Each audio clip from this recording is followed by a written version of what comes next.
स्वागत है आप सभी लोग का आपके अपने YouTube channel live study Allahabad पर। तो दोस्तों जैसा कि आप सभी लोग को पता है कि प्रत्येक दिन शाम को 7:30 से हम लोग टीजीटी पीजीटी को मुख्य बिंदु में रखते हुए प्रीवियस ईयर के क्वेश्चन पेपर के साथ साथ दोस्तों इकोनॉमिक्स के ऐसे प्रश्नों को भी देखते हैं जो प्रश्न इन परीक्षाओं के दृष्टिकोण से महत्वपूर्ण है या जो प्रश्न इन परीक्षाओं में आ सकते हैं। तो जो 7:30 से क्लास हो रही है वर्तमान समय में, जिस क्लास को आप देख रहे हैं, इसके अंतर्गत हम लोग ऑब्जेक्टिव क्वेश्चन को देखते हैं। और वही जो हमारी दूसरी क्लास होती है दोस्तों, वो लाइव स्टडी इलाहाबाद के मोबाइल एप्लीकेशन पे होती है। यहाँ पे इकोनॉमिक्स की कंप्लीट थियरी को पढ़ा जाता है, अर्थात कॉन्सेप्ट की क्लास होती है। देखिए दोस्तों, जब तक अगर जो आपको कॉन्सेप्ट क्लियर नहीं है तब तक ऑब्जेक्टिव क्वेश्चन को सॉल्व करने में बहुत मुश्किलों का सामना करना पड़ता है। ठीक है, तो दोस्तों आपकी इसी रिक्वायरमेंट को ध्यान में रखते हुए इस चैनल के माध्यम से सारी चीजें आपको प्रोवाइड की जा रही हैं। एप्लीकेशन पे A to Z इकोनॉमिक्स के सारे कॉन्सेप्ट आपको दोस्तों सिंपल, सटीक और साधारण भाषा में समझाया जा रहा है। साथ ही साथ दोस्तों आपको इकोनॉमिक्स का पूरा नोट्स दिया जा रहा है। ठीक है, इकोनॉमिक्स के नोट्स के साथ समस्या ये होती है कि या तो नोट्स मिल नहीं पाते, इकोनॉमिक्स के मिल भी जाते हैं तो फिर समझ में नहीं आता है पढ़ना क्या है छोड़ना क्या है। तो सिंपल, सटीक, साधारण भाषा में आपको सारे नोट्स दिए जा रहे हैं।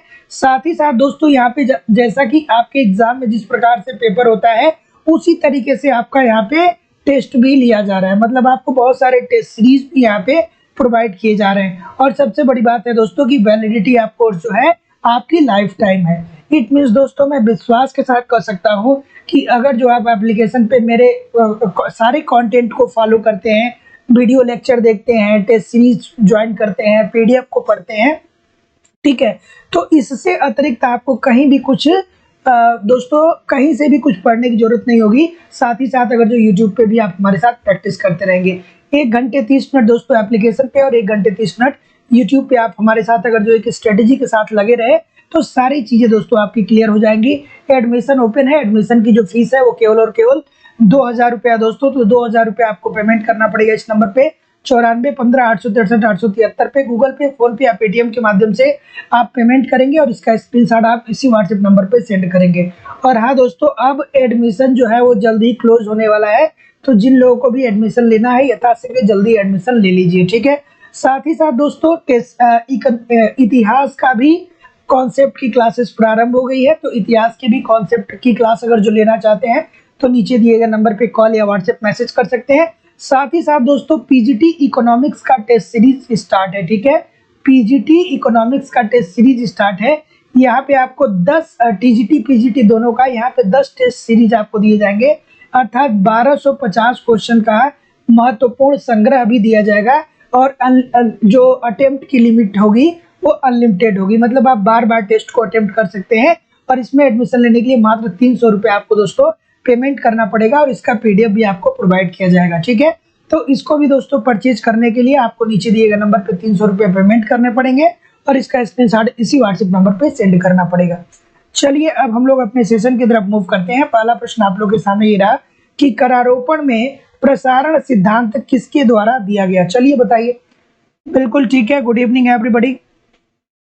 चलिए बिल्कुल ठीक है, मालती जी, अर्चना जी, निक्की जी, बबीता जी, सोहन खुराना जी, फैज अहमद जी, जूही शुक्ला जी। चलिए बताइए इस प्रश्न का उत्तर भाई कि करारोपण में प्रसारण सिद्धांत किसके द्वारा दिया गया। और आपका टाइम स्टार्ट होता है दोस्तों अब। बिल्कुल ठीक है, चलिए इस प्रश्न का उत्तर करिए।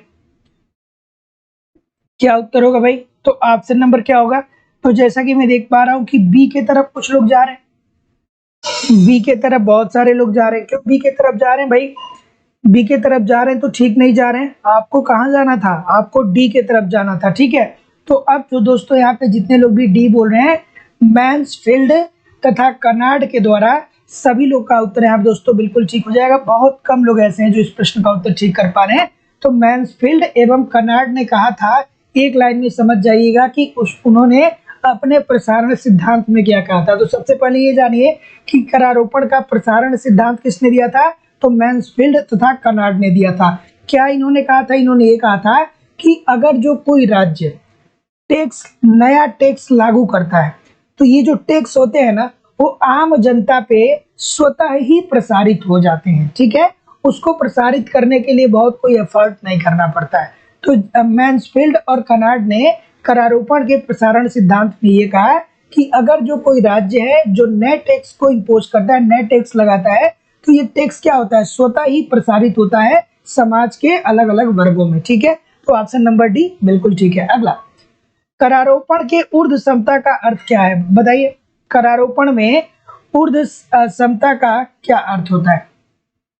चलिए, थोड़ा सा दोस्तों वीडियो को लाइक भी कर दिया करिए और वीडियो को शेयर भी कर दिया करिए। निवेदन है सभी लोगों से कि वीडियो को थोड़ा सा लाइक और शेयर भी आवश्यक रूप से कर दिया करिए। चलिए बताइए कि करारोपण में ऊर्ध्व समता का क्या अर्थ है?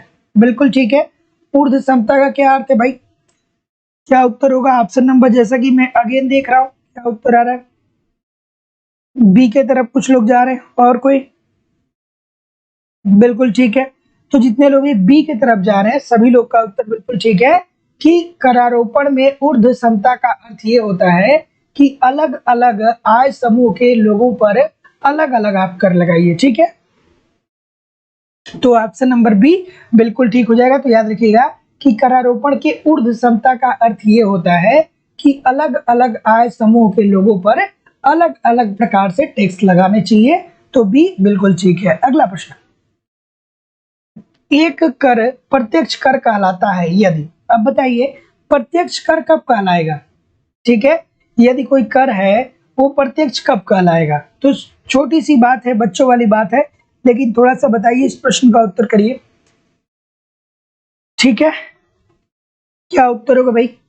और दोस्तों थोड़ा सा वीडियो को लाइक और शेयर भी जरूर कर दिया करिए। ठीक है, निवेदन है सभी लोगों से कि वीडियो को लाइक और शेयर जरूर कर दिया करिए, है ना? तो क्या उत्तर आ रहा है भाई?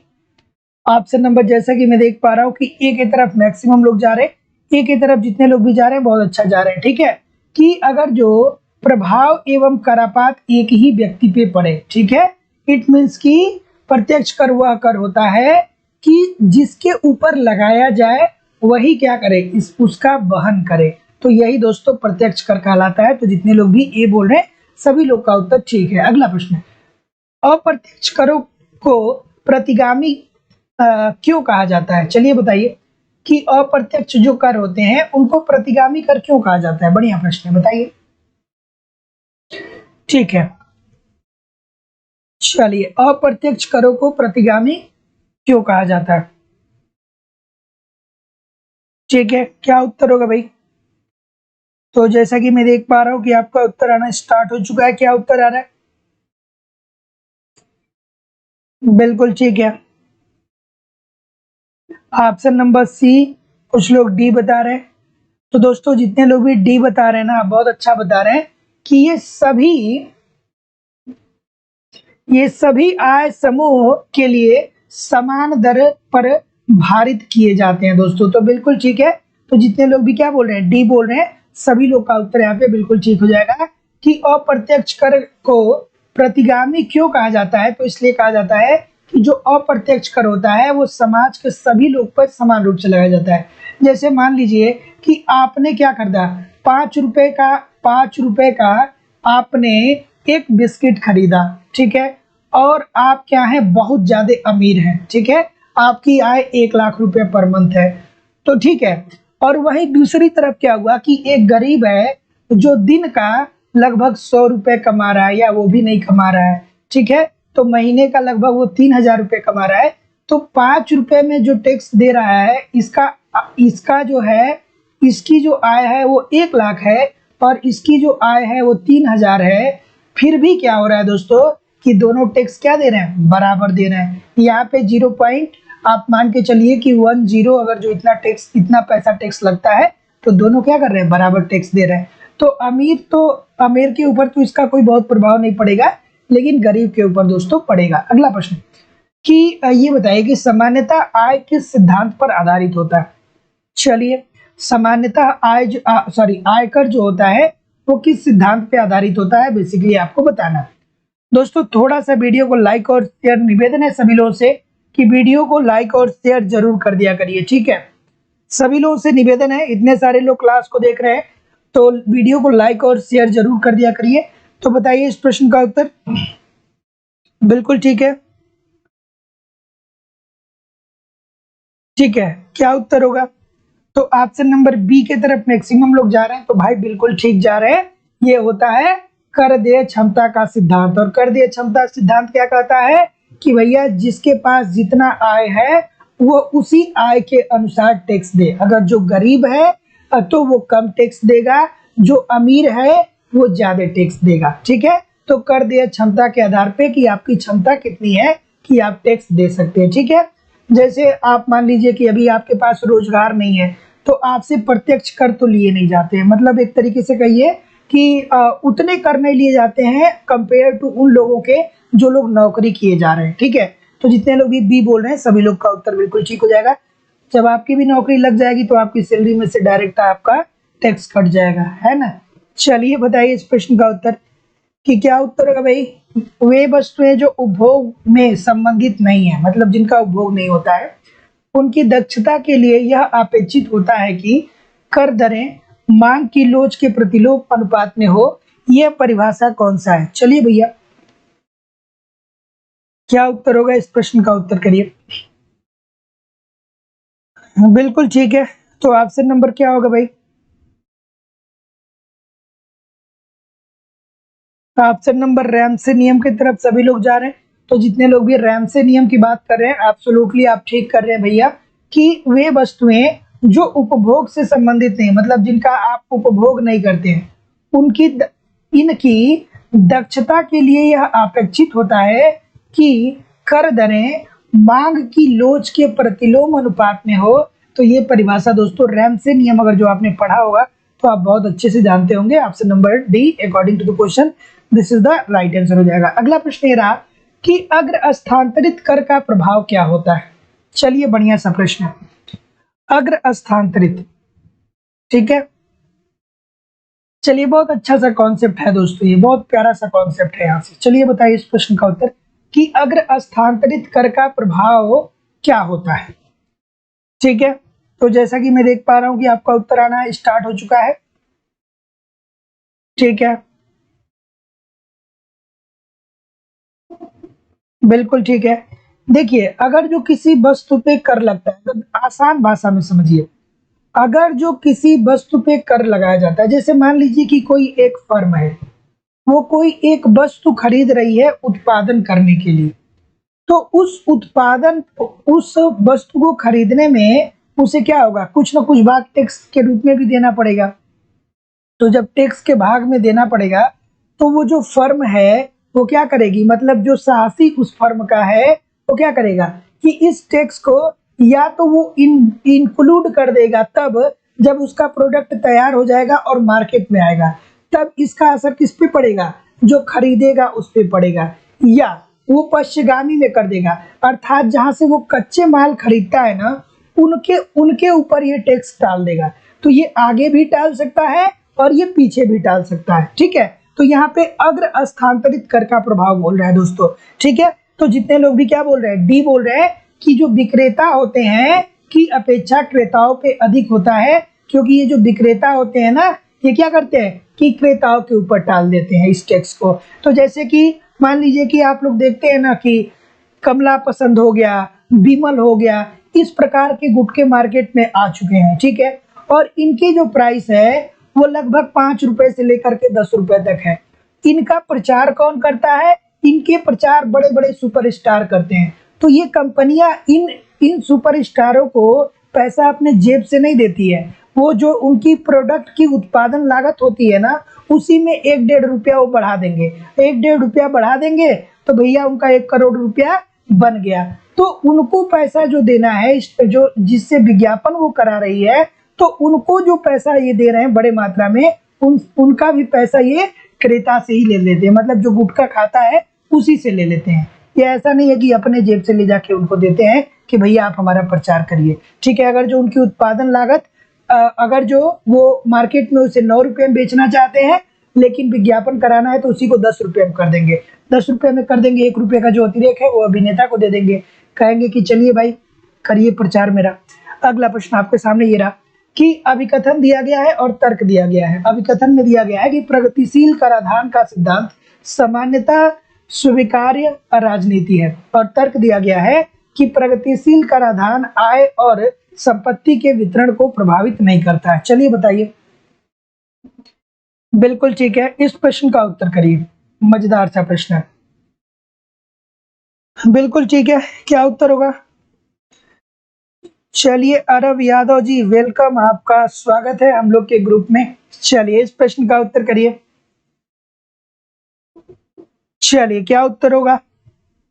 तो जैसा कि मैं देख पा रहा हूं कि आपका उत्तर आना स्टार्ट हो चुका है। बिल्कुल ठीक है, सी के तरफ कुछ लोग जा रहे हैं। और कोई भैया? बिल्कुल, तो देखिए प्रगतिशील कराधान का सिद्धांत सामान्यतः स्वीकार्य राजनीति है। मतलब प्रगतिशील मतलब क्या?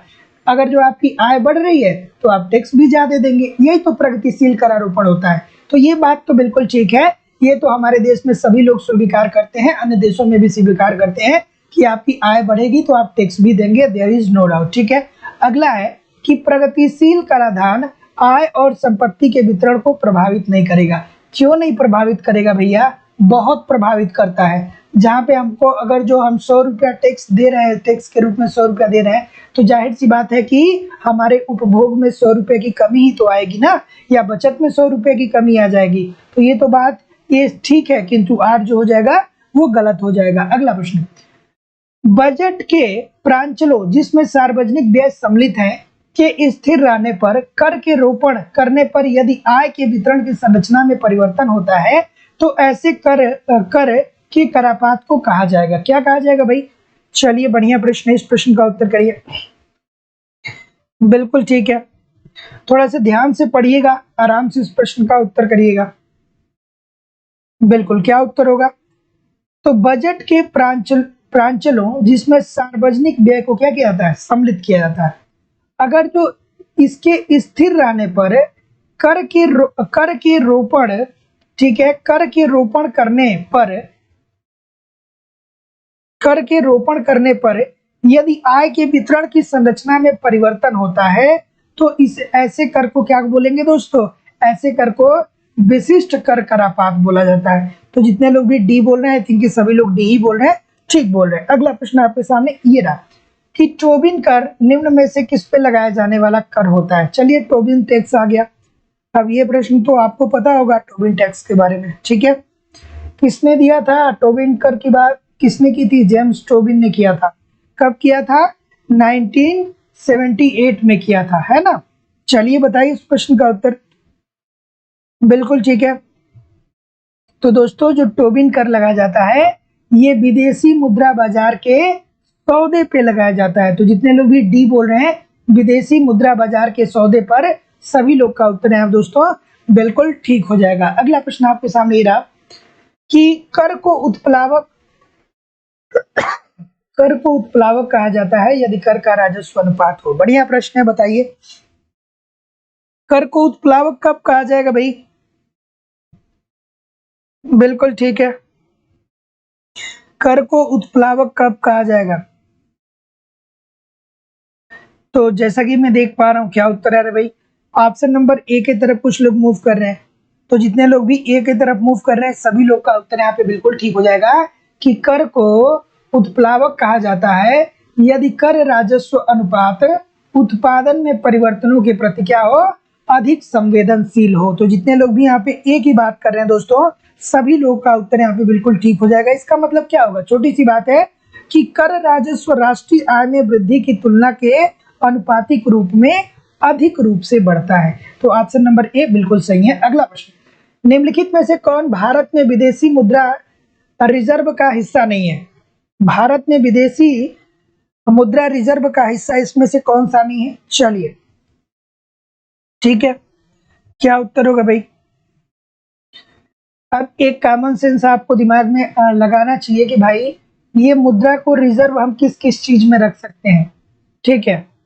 क्यों रखते हैं? क्योंकि हम अंतरराष्ट्रीय भुगतान कर सके, है ना। रिजर्व मुद्रा रखने का आशय क्या होता है? एक लाइन में कह सकते हैं कि हमको अंतरराष्ट्रीय भुगतान करना है। तो क्या क्या आ जाएगा भाई इसमें?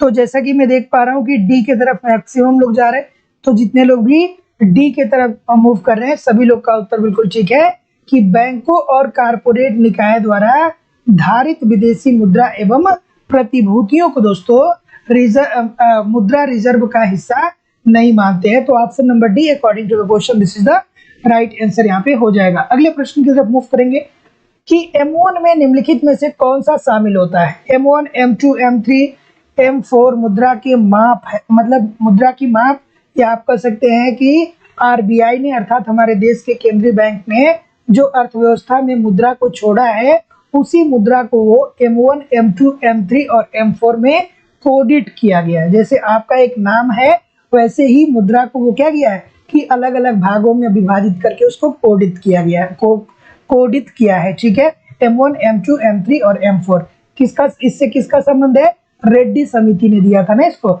ठीक है, तो बताइए M1 में निम्नलिखित में से कौन सा शामिल होता है। M1 में कौन शामिल होगा भाई, बिल्कुल ठीक है।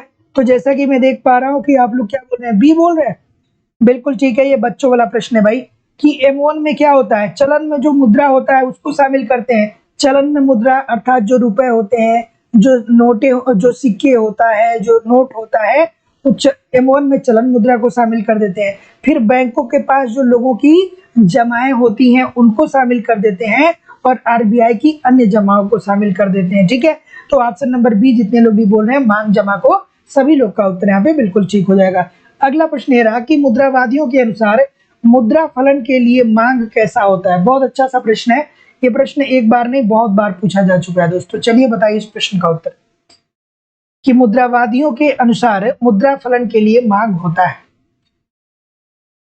चलिए क्या होता है भाई दोस्तों, चलिए बताइए इस प्रश्न का उत्तर क्या होगा। तो ऑप्शन नंबर क्या होगा,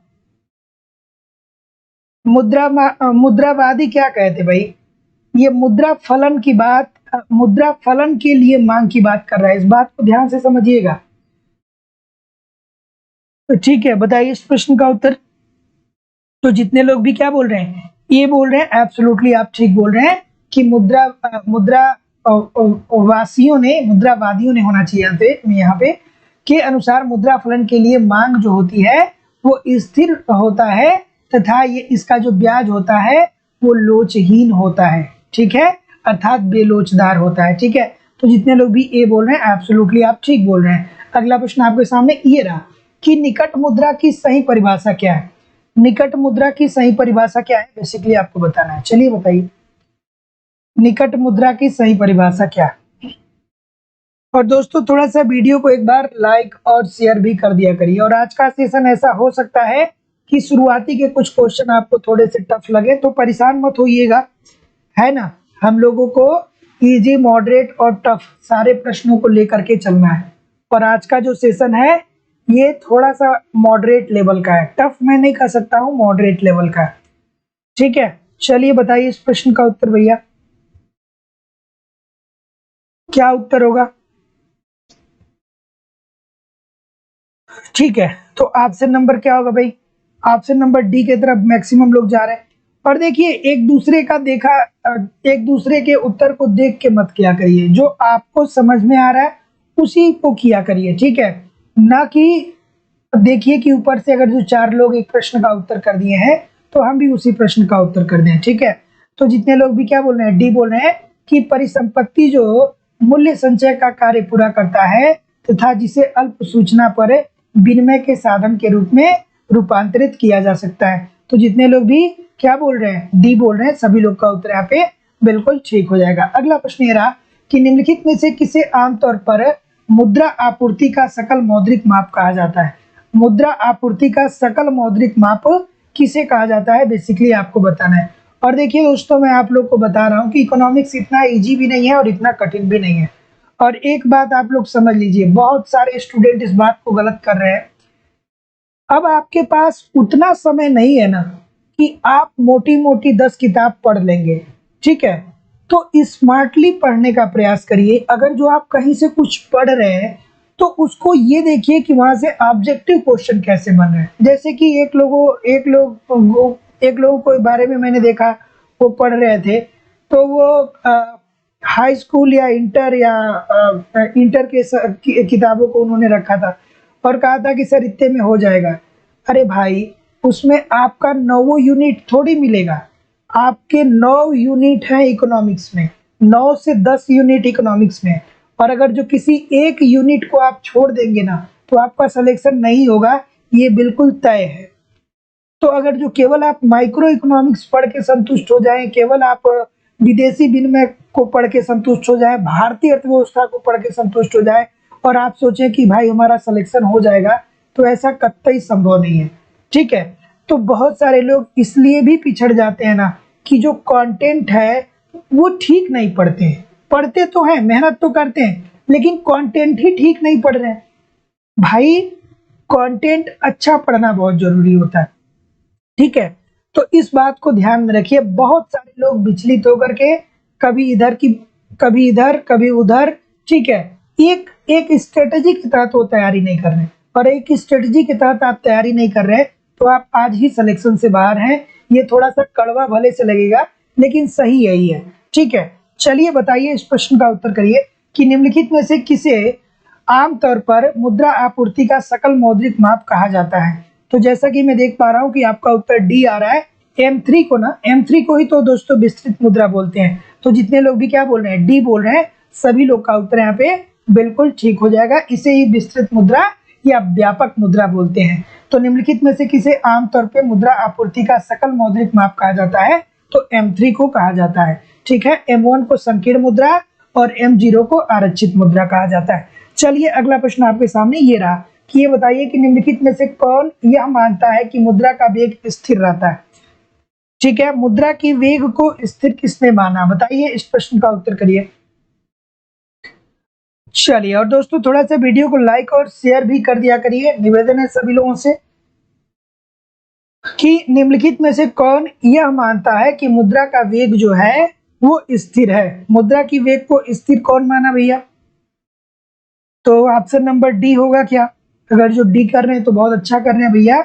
ये कहा क्लासिकल अर्थशास्त्रियों ने कहा और मुद्रावादियों ने कहा। ठीक है, जो क्लासिकल अर्थशास्त्री थे उन्होंने मुद्रा की वेग को स्थिर माना, और जो मुद्रावादी थे उन लोगों ने भी मुद्रा की वेग को स्थिर ही माना। तो जितने लोग भी ए और सी दोनों बोल रहे हैं, सभी लोग का उत्तर बिल्कुल ठीक है। अगला प्रश्न कि किस देश ने विश्व में सर्वप्रथम कागजी मुद्रा का प्रचलन आरंभ किया।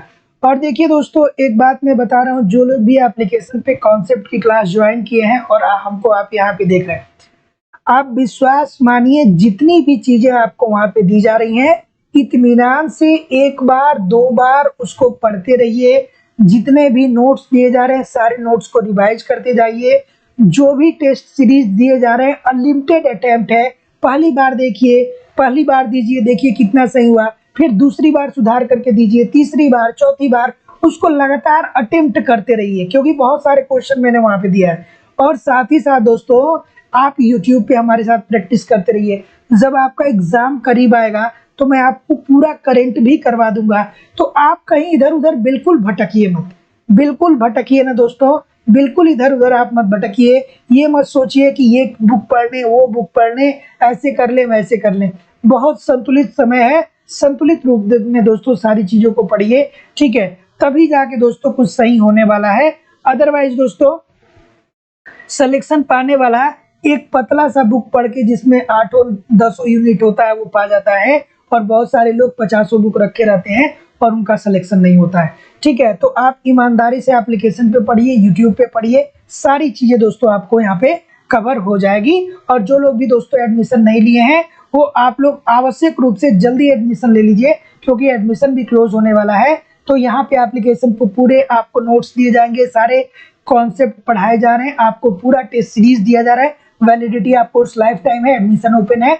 एडमिशन लेने के लिए 2000 रुपये आपको पेमेंट करना पड़ेगा इस नंबर पे, गूगल पे, फोन पे या पेटीएम के माध्यम से, और इसका स्क्रीनशॉट आपको इसी व्हाट्सएप नंबर पे सेंड करना पड़ेगा। कोई भी इंक्वायरी होगी तो इस नंबर पे आप कॉल कर सकते हैं या व्हाट्सएप मैसेज कर सकते हैं। चलिए, तो जितने लोग भी स्वीडन की बात बोल रहे हैं सभी लोग का उत्तर यहाँ पे दोस्तों बिल्कुल ठीक हो जाएगा। तो किस देश ने विश्व में सर्वप्रथम कागजी मुद्रा का प्रचलन आरंभ किया था। ये कागजी मुद्रा की बात कर रहा है। अब कुछ लोग ऑप्शन नंबर पता है क्या कर देंगे, चीन दिया रहता तो चीन को कर देते। ठीक है, चीन को दिया रहता तो चीन को कर देते, लेकिन ये स्वीडन की बात हो रही है और ये कागजी मुद्रा की बात हो रही है। कागज का आविष्कार जो हुआ था वो चीन में हुआ था, लेकिन कागजी मुद्रा का प्रचलन सर्वप्रथम कहाँ पे हुआ था, स्वीडन में हुआ था। कहाँ पे? स्टॉकहोम में हुआ था, स्वीडन के स्टॉकहोम में। कब हुआ था? 1661 में हुआ था। तो जितने लोग भी डी कर रहे हैं ठीक कर रहे हैं। अगला प्रश्न है, निम्नलिखित में से कौन इष्टतम मुद्रा क्षेत्र में संबंधित है? बताइए, इस प्रश्न का उत्तर करिए। बिल्कुल ठीक है कि निम्नलिखित में से कौन इष्टतम मुद्रा क्षेत्र में संबंधित है? चलिए चलिए क्या होगा?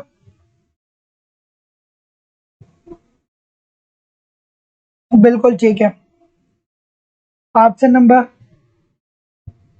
बिल्कुल ठीक है। ऐसे प्रश्नों को दोस्तों मैं एक बार नहीं बहुत बार बताया हूँ, अनेकों बार बताया हूँ कि एकल मुद्रा के लिए इष्टतम भौगोलिक क्षेत्र, कई मुद्राएं जिनका विनिमय दर सापेक्ष रूप से निश्चित है के लिए इष्टतम भौगोलिक क्षेत्र, और एकल मुद्रा या निश्चित दर वाली मुद्राओं में अन्य मुद्राओं की तुलना में साझा रूप से उतार चढ़ाव आता है। तो ऑप्शन नंबर डी बिल्कुल ठीक है।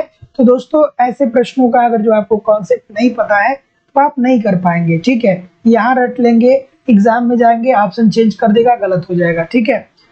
तो कॉन्सेप्ट पढ़ना बहुत जरूरी है। अगला प्रश्न कि मौद्रिक उपागम के अनुसार राष्ट्र की करेंसी का पुनर्मूल्यांकन, चलिए क्या प्रदर्शित करता है बताइए। मौद्रिक उपागम के अनुसार अगर जो राष्ट्र की करेंसी का पुनर्मूल्यांकन करता है, किया जाता है, तो उससे अर्थव्यवस्था पे क्या असर पड़ता है? चलिए बताइए। बिल्कुल ठीक है, क्या उत्तर होगा भाई? बिल्कुल ठीक है,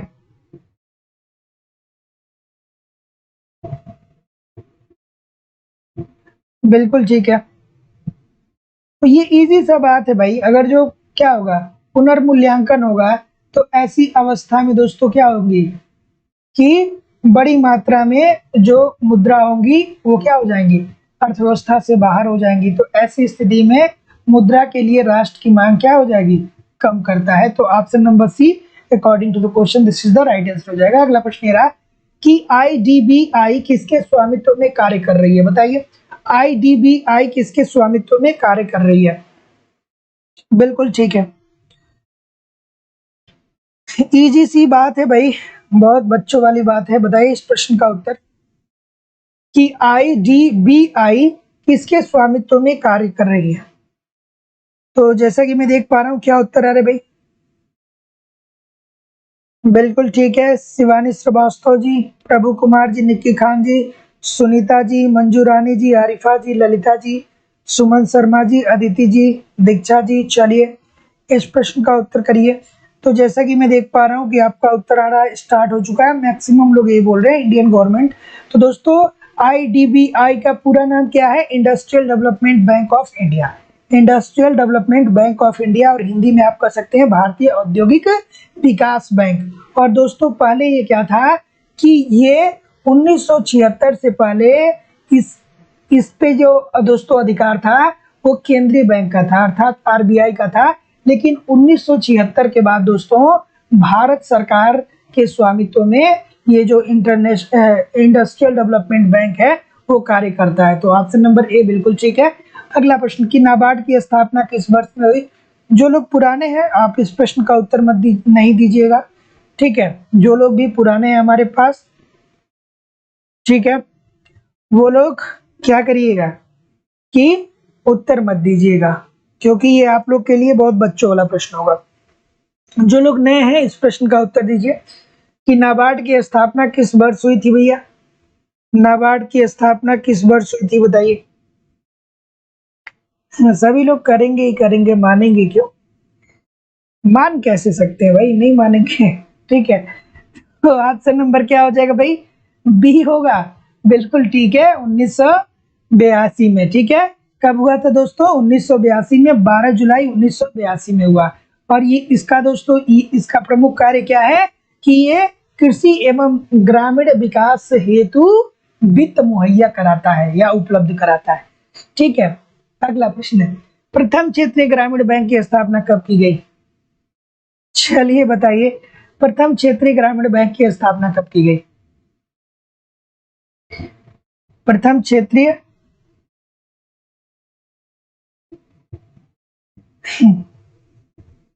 चलिए प्रथम क्षेत्रीय ग्रामीण बैंक की स्थापना की गई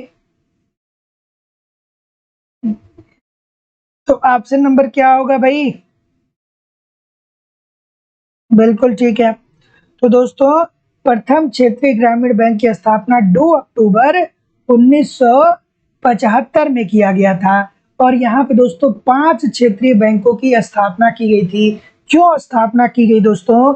क्योंकि ग्रामीण लोगों तक बैंकिंग की सुविधाएं पहुंचाई जा सके। ठीक है, तो option number A according to the question this is the right answer दोस्तों हो जाएगा। अगला, अब ग्रामीण बैंक और माइक्रो क्रेडिट संबंधित है। चलिए बताइए, जो इकोनॉमिक्स नहीं पढ़ा होगा वो सीधे बिल गेट्स को टिक करेगा। तो कहेगा यार माइक्रो क्रेडिट, तो ये तो मुझे लग रहा है कि बिल गेट्स ही होंगे, उसके अलावा कोई हो ही नहीं सकता है। ठीक है, और वो फिर लॉजिक लगा देगा कि इसमें ग्रामीण बैंक कंफ्यूज करने के लिए दिया है और ये जो माइक्रो क्रेडिट है वो बिल गेट्स से ही होना ही चाहिए। ठीक है, चलिए बताइए इस प्रश्न का उत्तर। तो क्या उत्तर हो जाएगा? सी होगा, बिल्कुल ठीक है। मोहम्मद यूनिस, मोहम्मद यूनिस जो थे दोस्तों, ये कहाँ के थे? ये बांग्लादेश के थे। तो दोस्तों याद रखिएगा कि मोहम्मद यूनिस एक बांग्लादेश के सामाजिक उद्यमकर्ता थे। साथ ही साथ दोस्तों ये अर्थशास्त्री भी थे और उन्हें उन्हें दोस्तों ग्रामीण बैंक एवं सूक्ष्म वित्त को बढ़ावा देने के संदर्भ में नोबेल प्राइज भी दिया गया 2006 में। तो ऑप्शन नंबर जितने लोग भी क्या बोल रहे हैं, सी बोल रहे हैं, बहुत अच्छा बोल रहे हैं। अगला प्रश्न आपके सामने ये रहा कि कौन सा युग्म सही नहीं है। इसमें से कौन सा युग्म सही नहीं है बेसिकली आपको बताना है। अच्छा, कई सारे लोग पूछते हैं सर तैयारी कैसे देखें कि कंप्लीट हो गई है।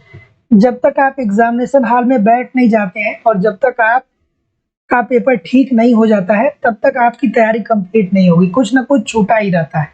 ठीक है, तो जितने भी आपके सिलेबस में चीजें दी जा रही हैं उसको आप ईमानदारी से रिवाइज करते रहिए। ठीक है, और ये सोच के चलिए कि जितने भी टॉपिक है सारे टॉपिक को कवर कर लेना है। अगर जो 9-10 टॉपिक जो आपके पीजीटी में बेसिकली हैं, अगर जो एक भी टॉपिक को आप छोड़ देंगे या एक भी यूनिट को आप छोड़ देंगे तो दोस्तों फिर बहुत मुश्किल हो जाएगा। एक भी यूनिट छोड़ना नहीं है। चलिए बताइए इस प्रश्न का उत्तर कि कौन सा युग्म सही नहीं है। चलिए, तो क्या उत्तर होगा भाई? तो ऑप्शन नंबर डी की तरफ बहुत सारे लोग जा रहे हैं। तो जितने लोग भी डी की तरफ जा रहे हैं सभी लोग का उत्तर यहाँ पे बिल्कुल ठीक हो जाएगा। बिल्कुल ठीक है, बिल्कुल ठीक है। तो डी जो है ये वाणिज्यिक एफसीआई जो है ये वाणिज्यिक संस्थाओं को वित्तीय सहायता थोड़ी प्रदान करता है दोस्तों।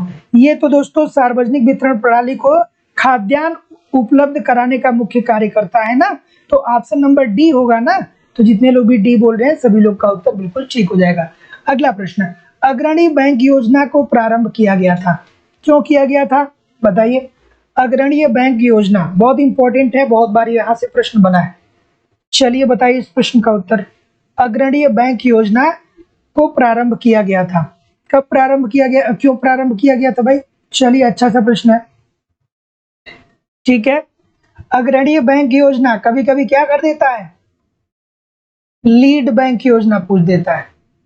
ठीक है, तो अब ये मत एग्जाम में सोचिएगा कि सर जी अगर लीड बैंक तो पढ़े थे, अग्रणी बैंक आ गया समझ में नहीं आया, ये क्या होता है ना। तो चलिए बताइए इस प्रश्न का उत्तर।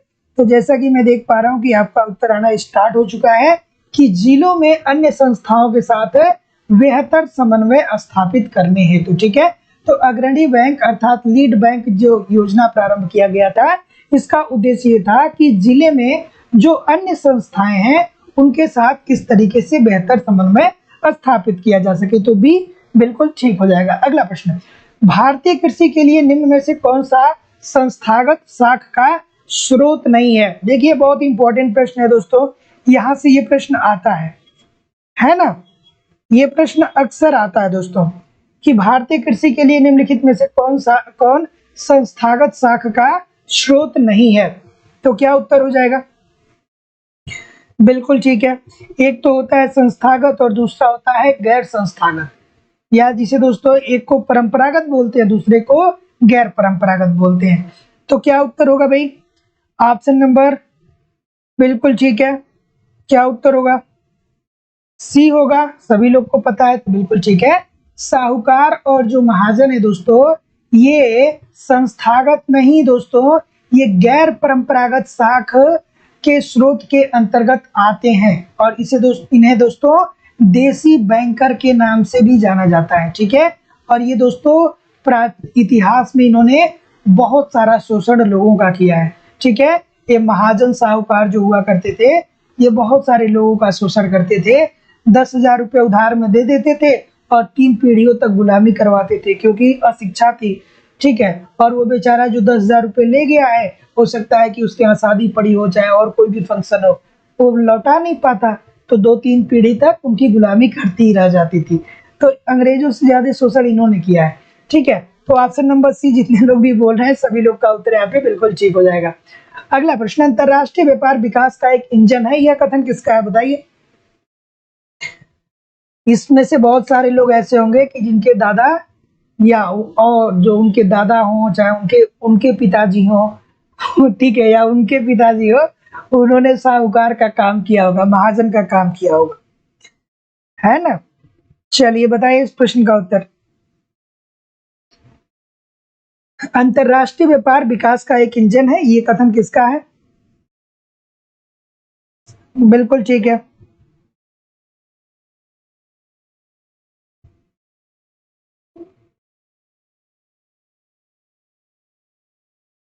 ठीक है, क्या उत्तर होगा। ऑप्शन नंबर बी की तरफ बहुत सारे लोग जा रहे हैं, तो जी हैवर्लर साहब की बात जितने लोग भी बोल रहे हैं सभी लोग का उत्तर ठीक है कि अंतरराष्ट्रीय व्यापार विकास का एक इंजन है, ये कथन किसका है, हैवर्लर साहब का है। तो option number B according to the question this is the right answer हो जाएगा। हैवर्लर ने कहा कि अंतरराष्ट्रीय व्यापार के द्वारा ही आप आर्थिक विकास कर सकते हैं, ठीक है। अगला प्रश्न, वस्तुएं गतिशील है क्योंकि साधन गतिशील नहीं है, यह कथन किसका है, बताइए। चलिए इस प्रश्न का उत्तर करिए कि वस्तुएं गतिशील हैं क्योंकि साधन गतिशील नहीं है, यह कथन किसका है भाई, अच्छा सा प्रश्न है, बिल्कुल ठीक है। तो जितने लोग भी क्या बोल रहे हैं, बी बोल रहे हैं, हैक्सर ओलिन सिद्धांत की बात कर रहे हैं। अगर जो आप हैक्सर ओलिन सिद्धांत की बात कर रहे हैं तो बिल्कुल ठीक बोल रहे हैं दोस्तों। जब इनकी मान्यताओं को आप पढ़ेंगे तो दूसरे पॉइंट में ही ये दोस्तों पढ़ेंगे, ठीक है। तो ऑप्शन नंबर क्या हो जाएगा, B according to the question this is the right answer हो जाएगा। वस्तुएं गतिशील है क्योंकि साधन गतिशील नहीं है, ये कथन किसका है, हैक्सर ओलिन सिद्धांत का है, ठीक है। अगला प्रश्न ये रहा कि निम्नलिखित में से किसका निर्यात भारत में नहीं होता है, ठीक है। निर्यात, निर्यात मतलब हम अपने उत्पाद को दूसरे देश में नहीं भेजते हैं, ठीक है। कौन सा ऐसा उत्पाद है जिसको हम दूसरे देश में नहीं भेजते हैं, बताइए। चलिए इस प्रश्न का उत्तर करिए। तो ऑप्शन नंबर जैसा कि मैं देख पा रहा हूं बिल्कुल ठीक है, बी की तरफ बहुत सारे लोग जा रहे हैं, तो बिल्कुल ठीक है। तो दोस्तों याद रखिएगा कि खाद्य तेल को हम अपने देश से दूसरे देश में नहीं ले जाते, मतलब बेचते ही नहीं है, क्योंकि हमारे पास दोस्तों ऑलरेडी एक तरीके से देखा जाए तो हमारी जितना मांग है उतना पूर्ति नहीं हो पाती है, और साथ ही साथ में दोस्तों हमारी क्वालिटी जो है वो अन्य देशों की क्वालिटी से उतना बेहतर नहीं है कि हम अंतर्राष्ट्रीय बाजार में इसको ले जाकर बेच सकें। तो जितने लोग भी बी बोल रहे हैं सभी लोग का उत्तर यहाँ पे बिल्कुल ठीक हो जाएगा।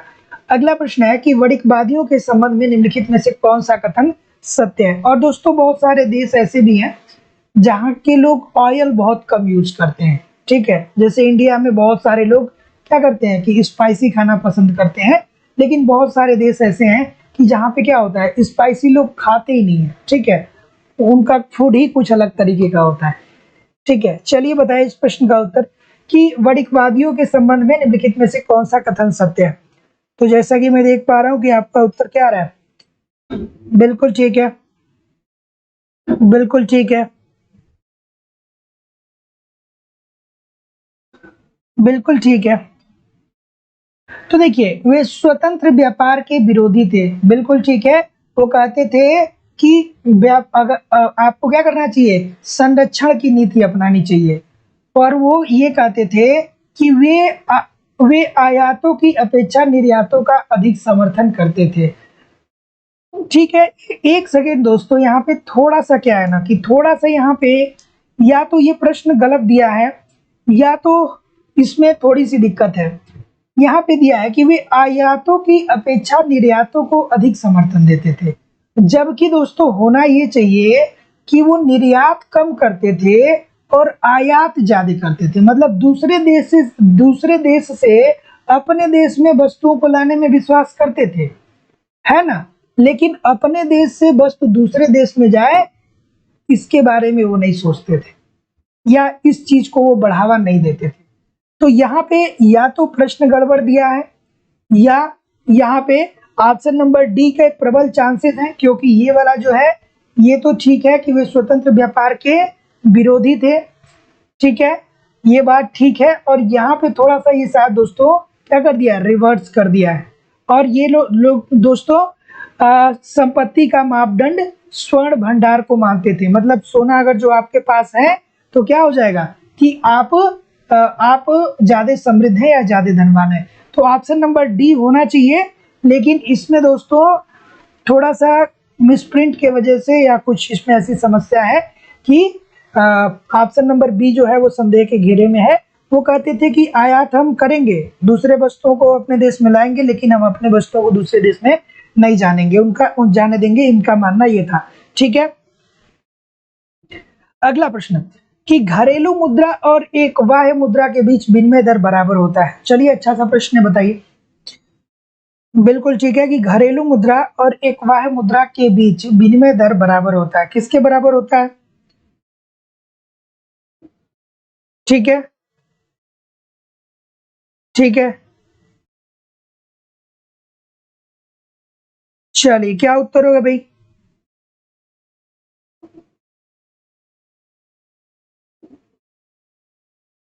चलिए ऑप्शन नंबर बी की तरफ बहुत सारे लोग जा रहे हैं, तो बी की तरफ मैक्सिमम लोग जा रहे हैं। तो जितने लोग भी बी की तरफ जा रहे हैं सभी लोग का उत्तर बिल्कुल ठीक है। तो विदेशी चलन मुद्रा की एक इकाई का मूल्य आंतरिक चलन मुद्रा में, तो घरेलू मुद्रा और एक बाह्य मुद्रा के बीच जो विनिमय का दर बराबर होता है वो किसके बराबर होता है? विदेशी चलन मुद्रा की एक इकाई तथा मूल्य आंतरिक चलन मुद्रा में। Option number B I think सभी लोग ठीक कर रहे हैं, तो सभी लोग बिल्कुल ठीक है। चलिए अगला प्रश्न ये रहा कि अदृश्य मदों में व्यापार से अभिप्राय क्या है? दृश्य मदे अदृश्य मदे, एक बार नहीं बहुत बार बताया हूं, चलिए बताइए। दृश्य मदे और अदृश्य मदे दो की बात यहाँ पे हो रही है। चलिए तो क्या हो जाएगा भाई? अदृश्य मदों में आप कह सकते हैं कि सेवाओं का व्यापार आता है, ठीक है। याद रखने के लिए कह सकते हैं कि आप अपने देश में बैठे हैं और कि कोई यूएसए की कंपनी है, उस यूएसए की कंपनी के लिए आप क्या कर रहे हैं? काम कर रहे हैं। तो ये क्या है? ये अदृश्य है। तो अदृश्य सेवाएं जो हैं ये क्या होता है दोस्तों? अदृश्य मद जो है ये सेवाओं का व्यापार होता है। तो जितने लोग भी ए बोल रहे हैं सभी लोग का उत्तर यहाँ दोस्तों बिल्कुल ठीक हो जाएगा। और दृश्य मदों में वस्तुओं का आयात निर्यात आता है, ठीक है। अदृश्य में सेवाएं और दृश्य में वस्तुओं का निर्यात और आयात। अगला प्रश्न, किस स्थिति में अंतरराष्ट्रीय व्यापार नहीं होगा? चलिए कौन सी ऐसी कंडीशन है जब अंतरराष्ट्रीय व्यापार नहीं होगा? चलिए बताइए इस प्रश्न का उत्तर। किस स्थिति में अंतरराष्ट्रीय व्यापार नहीं होगा? चलिए तो जैसा कि मैं देख पा रहा हूं आपका उत्तर आना स्टार्ट हो चुका है। क्या उत्तर आ रहा है भाई? डी की तरफ कुछ लोग जा रहे हैं, और कोई? चलिए ठीक है,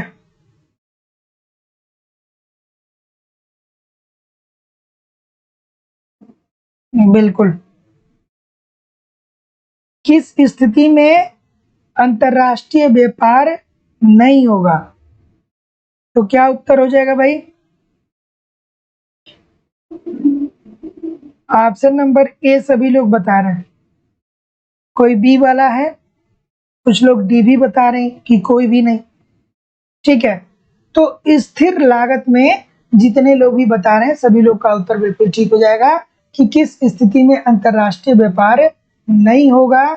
तो देखिए दोस्तों स्थिर लागत जो लोग भी बता रहे हैं थोड़ा सा प्रश्न की टेक्निकलिटी को समझिए।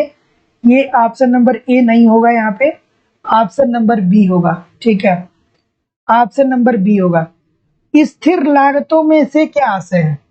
कि अगर जो इंडिया में आप किसी एक वस्तु का उत्पादन कर रहे हैं और अगर जो उसकी लागत 10 रुपए आ रही है और 10 ही रुपए उसकी लागत हमेशा बनी रहे, तो आप क्यों नहीं उसको अंतर्राष्ट्रीय बाजार में ले जाके बेचेंगे? अगर जो आपको यहाँ पे 15 रुपए में इस वस्तु को आप बेच रहे हैं तो ले जाके क्यों नहीं बेचेंगे? बेचेंगे ना, बिल्कुल बेचेंगे।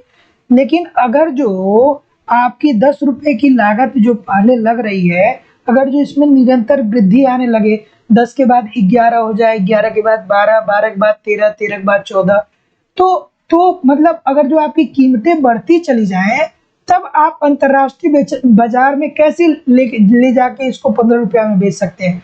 क्योंकि वहां पे तो और भी बहुत सारे देश हैं ना जो जो प्रतिस्पर्धा कर रहे हैं, वो प्रतिस्पर्धा कर रहे हैं वहां पे। अब विश्व के अलग अलग देशों से क्या हो रहा है कि दोस्तों व्यापार हो रहा है, तो वहां तो पूर्ण प्रतियोगिता की स्थिति है ना।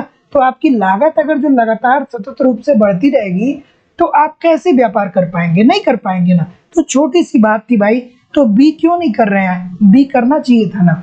ऑप्शन नंबर बी होगा। अगला प्रश्न कि ये बताइए कि हेक्सर ओहलिन सिद्धांत के अनुसार अंतरराष्ट्रीय व्यापार का आधार क्या होगा? चलिए बताइए, हेक्सर ओहलिन सिद्धांत के अनुसार अंतरराष्ट्रीय व्यापार का आधार क्या होगा? ठीक है, बिल्कुल ठीक है। इस प्रश्न का उत्तर करिए। चलिए,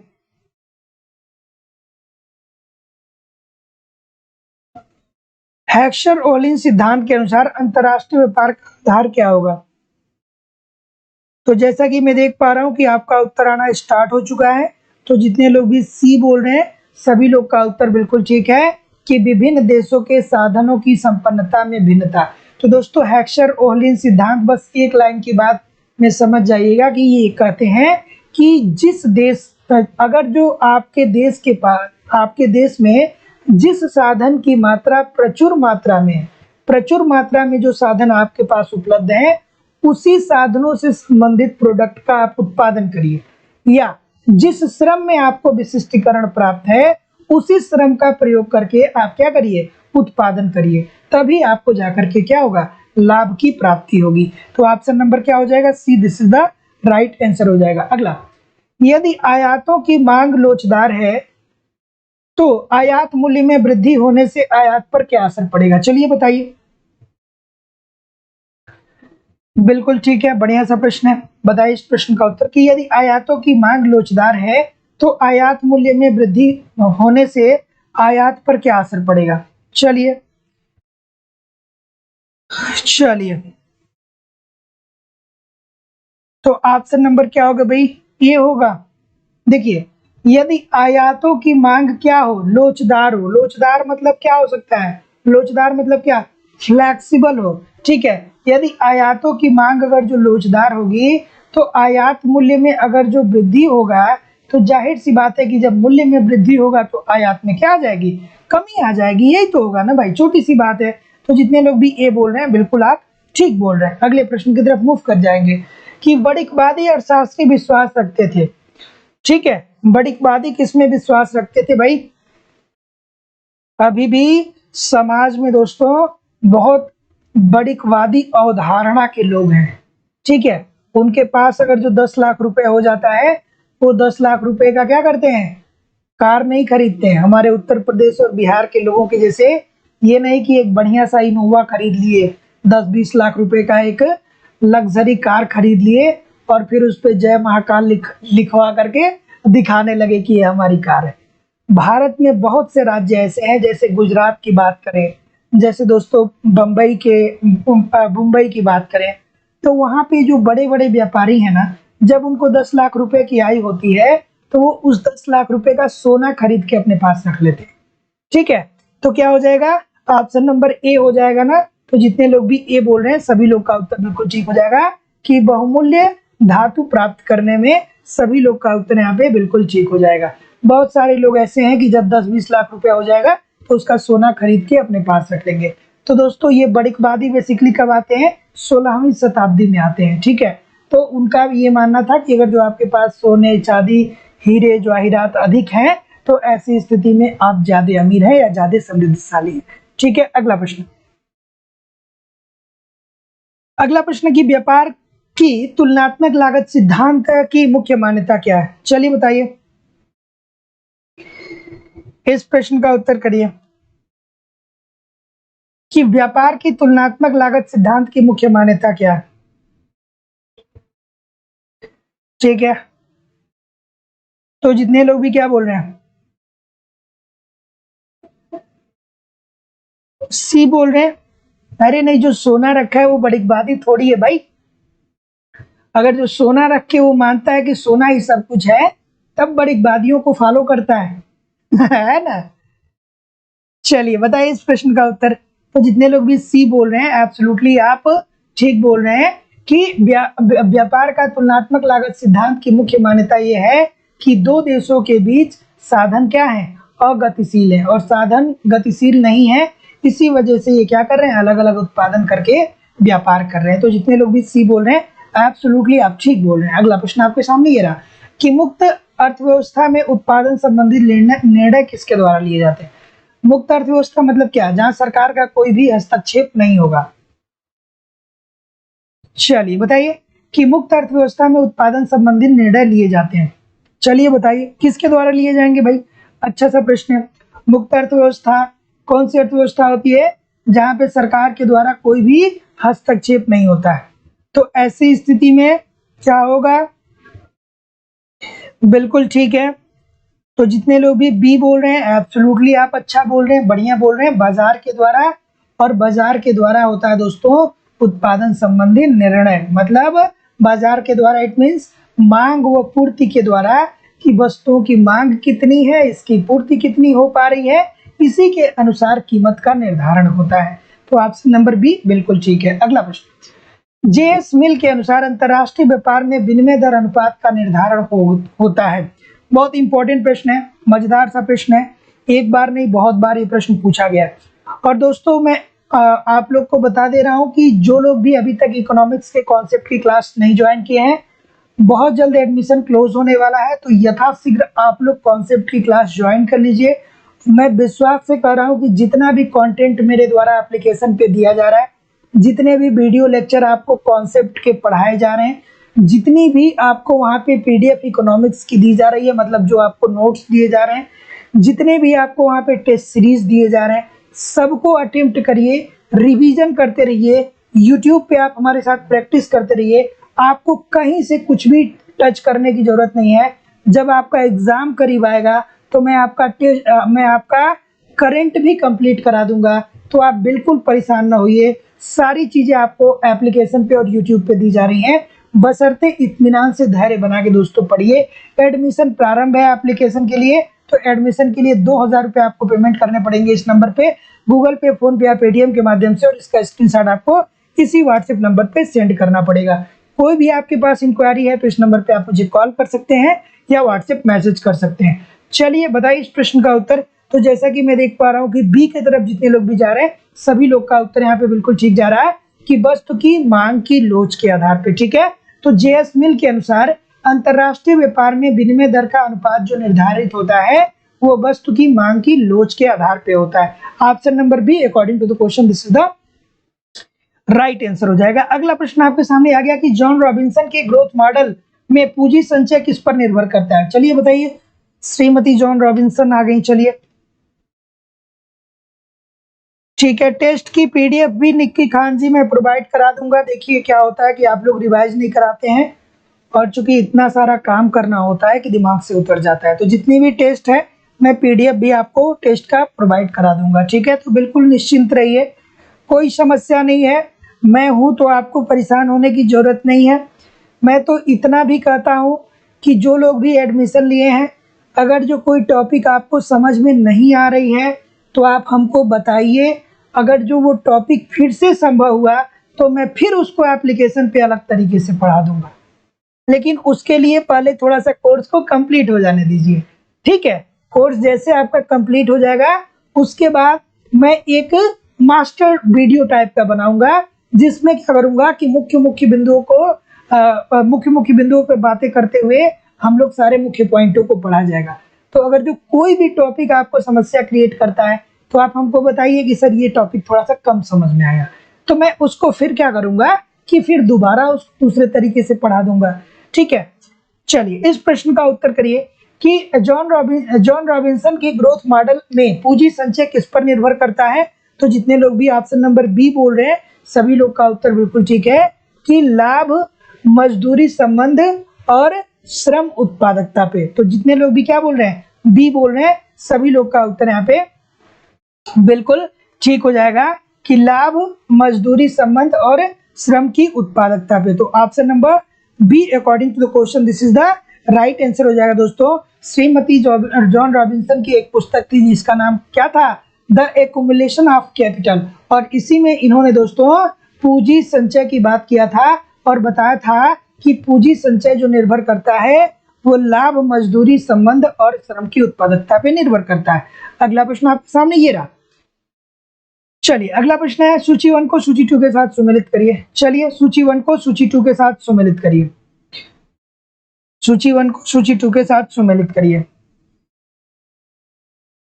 ठीक है, सूची 1 को सूची 2 के साथ सुमेलित करिए। चलिए भाई बताइए, सूची 1 को सूची 2 के साथ सुमेलित करिए। तो 4 क्षेत्रीय प्रारूप की बात करें दोस्तों, तो 4 क्षेत्रीय मॉडल दोस्तों आप लोगों ने बहुत बार पढ़ा होगा। किसके बारे में, महालनोबिस साहब के बारे में। ठीक है, 4 क्षेत्रीय प्रारूप किसने दिया था, महालनोबिस साहब ने दिया था। आवश्यक न्यूनतम प्रयास में लेवेंस्टीन साहब ने क्या कहा था कि अर्थव्यवस्था में क्या है, गरीबी का दुष्चक्र है, इसलिए आप उसमें क्या करिए कि जितना हो सके उतना आप निवेश करिए जिससे इस मंदी से छुटकारा पाया जा सके। बिग पुश सिद्धांत किसने दिया था दोस्तों, रोजेस्टीन रोडान ने दिया था। क्या कहा था, बड़े धक्के का सिद्धांत, कि अर्थव्यवस्था में अगर जो मंदी है या अल्प विकसित देश की सबसे बड़ी समस्या ये है कि वहां पर निवेश पावर के निवेश की जो क्षमता है उसमें निवेश की क्षमता जो है लोगों के पास कम है। तो ऐसी स्थिति में अर्थव्यवस्था में एक बार में बड़ी मात्रा में पूंजी डालिए जिससे लोगों की निवेश क्षमता बढ़ सके और वो मांग व पूर्ति को क्रियाशील कर सके। और आर्थर लुईस साहब क्या कहते हैं, श्रम की असीमित पूर्ति का सिद्धांत। इसमें इन्होंने क्या कहा था कि अर्थव्यवस्था में 2 क्षेत्र हैं, पहला क्षेत्र कृषि है, दूसरा क्षेत्र औद्योगिक है। उद्योग है, कृषि में अतिरेक पाया जाता है, तो ऐसी स्थिति में जो कृषि में अतिरेक पाया जाता है उसको आप औद्योगिक क्षेत्र की तरफ तब तक मूव कराते रहिए जब तक कि कृषि में श्रम का जो अतिरेक है वो खत्म ना हो जाएगा। जैसे कृषि में श्रम का अतिरेक खत्म हो जाएगा वैसे ही अर्थव्यवस्था क्या होगी, विकास के पथ पे अग्रसर हो जाएगी। अगला प्रश्न ये रहा कि आर्थिक विकास के विभिन्न सोपानों के सही क्रम का चयन करिए। चलिए बताइए, बिल्कुल ठीक है कि आर्थिक विकास के विभिन्न सोपानों के सही क्रम का चयन कीजिए। बिल्कुल ठीक है, बिल्कुल। चलिए तो क्या उत्तर होगा भाई, देखिए प्रोफेसर रोस्टो ने कितने चरण दिए थे, the stage of economic growth में विकास के 5 चरण दिए थे। पहला परंपरागत समाज, दूसरा आत्मस्फूर्ति के पहले की अवस्था, तीसरा आत्मस्फूर्ति की अवस्था, चौथा परिपक्वता की ओर अग्रसर और 5वां अत्यधिक उपभोग।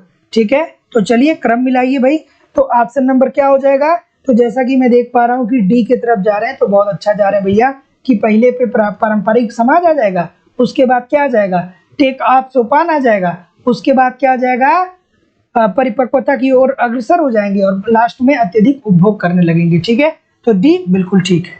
अगला कि निम्नलिखित प्रश्नों को पढ़िए और दिए हुए कूट अनुसार सही उत्तर चुनिए। आर्थिक विकास का हैरड-डोमर मॉडल आधारित है। हैरड-डोमर मॉडल किस पे आधारित है भैया, चलिए बताइए, इस प्रश्न का उत्तर करिए। बिल्कुल ठीक है, वास्तविक वृद्धि दर, वांछित वृद्धि दर और प्राकृतिक वृद्धि दर, यही तो होता है ना, कि इसके अलावा कुछ होता है, यही तीनों होता है ना। तो तीनों में से कितने दिए हैं यहाँ पे, चलिए देखते हैं। तो जितने लोग भी डी बोल रहे हैं एब्सोल्युटली आप ठीक बोल रहे हैं कि वांछनीय वृद्धि दर और प्राकृतिक वृद्धि दर, और एक क्या उसमें और होता है दोस्तों, वास्तविक वृद्धि दर। ये तीनों दोस्तों जहाँ पे बराबर होते हैं वही दोस्तों इनको क्या मिलता है, कि स्वर्ण बिंदु मिलता है। ठीक है, तो जितने लोग भी डी बोल रहे हैं बिल्कुल ठीक बोल रहे हैं। अगला प्रश्न ये रहा कि हैरल्ड डोमर का आर्थिक विकास मॉडल निम्न के संतुलन पे आधारित है। चलिए भैया हैरल्ड डोमर मॉडल बताइए। ठीक है, जो लोग कॉन्सेप्ट की क्लास कर रहे होंगे उनको मैं दोस्तों बहुत ही सविस्तार से हैरल्ड डोमर मॉडल को 2-3 क्लास में कंप्लीट करवाया था, बहुत आराम से। ठीक है, तो अगर जो आप वो क्लास देखे हैं भूल गए हैं तो आपसे निवेदन है कि क्लास को रिवाइज करते रहिए, सारी चीजें क्लियर होती रहेंगी। प्रैक्टिस करते रहिए, रिवाइज करते रहिए, टेस्ट किया जा रहा है टेस्ट को सॉल्व करते रहिए, नोट्स पढ़ते रहिए, करंट दिए जाएंगे उसको कंप्लीट करिए, सारी चीजें क्लियर हो जाएंगी, बशर्ते धैर्य बना के पढ़िए। चलिए अगला प्रश्न ये रहा आपके पास। तो जैसा कि मैं देख पा रहा हूँ कि सी की तरफ कुछ लोग जा रहे हैं, बिल्कुल ठीक जा रहे हैं भैया, कि हैरल्ड डोमर मॉडल जो है ये निवेश एवं बचत संतुलन पे आधारित है। ठीक है, तो हैरल्ड डोमर का आर्थिक विकास मॉडल जो है इसका संतुलन किस पे आधारित है? निवेश और बचत पे। तो ऑप्शन नंबर सी छोटी सी बात है, बिल्कुल ठीक है। अगला प्रश्न था कि हैरल्ड ग्रोथ मॉडल में तटस्थ तकनीकी प्रगति का अभिप्राय क्या है? चलिए बताइए भाई। चलिए बढ़िया सा प्रश्न है, इस प्रश्न का उत्तर करिए। ठीक है, और देखिए दोस्तों बिल्कुल लापरवाही मत बरतिए। बहुत सारे लोग अभी भी इस बात को लेके सुकून में हैं कि यार जब एग्जाम डेट आएगा तो पढ़ा जाएगा। तो इकोनॉमिक्स सब्जेक्ट ऐसा नहीं है कि एग्जाम डेट आ जाएगा तो आप कंप्लीट कर लेंगे। अभी से सीरियस नहीं हुए ना तो फिर वही बात हो जाएगी कि वैकेंसी आई भी और वैकेंसी गई भी, और वैकेंसी चले जाने के बाद जब समाज से 2-4-10 प्रताड़नाएं मिलेंगी तो फिर अंदर से आत्मा कहेगी कि यार नहीं अब सिलेक्शन लेना है चाहे कुछ भी हो जाए। तो जब समाज से थोड़ा सा बहिष्कृत हो जाएंगे, थोड़ा सा प्रताड़ित हो जाएंगे, तो सर को मैसेज करेंगे, सर जी नई वैकेंसी कब आ रही है टीजीटी पीजीटी की, सर जी प्लीज बता दो, थोड़ा सा कोई क्लू हो तो बता दो मुझे कि टीजीटी और पीजीटी की वैकेंसी कब आ रही है। भाई अगर जो आज आप नहीं कर पा रहे हो ना तो आप कभी नहीं कर पाओगे। ठीक है, अगर जो आज नहीं कर पा रहे हो ना तो फिर कभी नहीं कर पाओगे। बहुत सारे लोग के मैसेज आते रहते हैं, सर इस बार तो नहीं अगली बार ठीक कर लेंगे, वो अगली बार कभी नहीं आएगा, है ना। चलिए अगला प्रश्न बताइए कि हैरल्ड ग्रोथ मॉडल में तटस्थ तकनीकी प्रगति का अभिप्राय क्या है? तो ऑप्शन नंबर सी की तरफ जितने लोग भी जा रहे हैं सभी लोग का उत्तर यहाँ पे बिल्कुल ठीक हो जाएगा, श्रम और पूंजी की दोनों के बढ़ने से। Option number C this is the right answer दोस्तों, यहाँ पे हो जाएगा। अगला प्रश्न आपके लोग के सामने ये रहा कि स्वर्णिम युग परिकल्पना किसके साथ सरोकार रखती है? चलिए बताइए। एलटी ग्रेड की भी वैकेंसी जल्दी आने वाली है, एलटी ग्रेड की भी वैकेंसी बहुत जल्द आने वाली है ना। चलिए बिल्कुल ठीक है।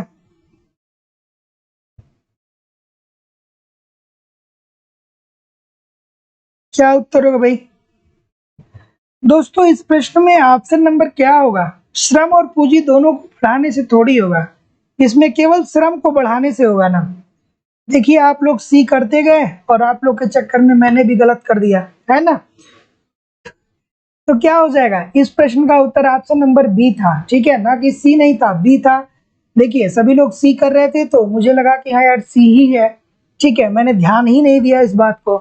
हाँ ठीक है, तो मैं भी हवा में बोल दिया सी है यार, इसका उत्तर बी होगा। देखिए हैरल्ड ग्रोथ मॉडल में जो तटस्थ तकनीकी अर्थात जो स्थिर तकनीकी है, स्थिर तकनीकी प्रगति में अगर जो तकनीकी प्रगति का अभिप्राय की बात करें तो ये श्रम को बढ़ाने से है, न कि पूंजी को बढ़ाने से है। तो जितने लोग भी बी बोल रहे थे ना, बी ही उत्तर इसका ठीक था, सी उत्तर दोस्तों नहीं ठीक था। ठीक है, तो option number B according to the question this is the right answer यहाँ पे हो जाएगा। कुछ लोग सर कह रहे हैं सर जी सी ही होगा, जबरदस्ती होगा सी। ठीक है, जबरदस्ती सी होगा क्या? चलिए बताइए, इस प्रश्न का उत्तर करिए कि स्वर्णिम युग परिकल्पना किसके साथ सरोकार रखता है? चलिए बताइए, स्वर्णिम युग परिकल्पना किसके साथ सरोकार रखता है? और इस बार सिलेक्शन नहीं मिला ना तो अगली बार बीएड करना पड़ेगा, एक बात समझ लीजिएगा।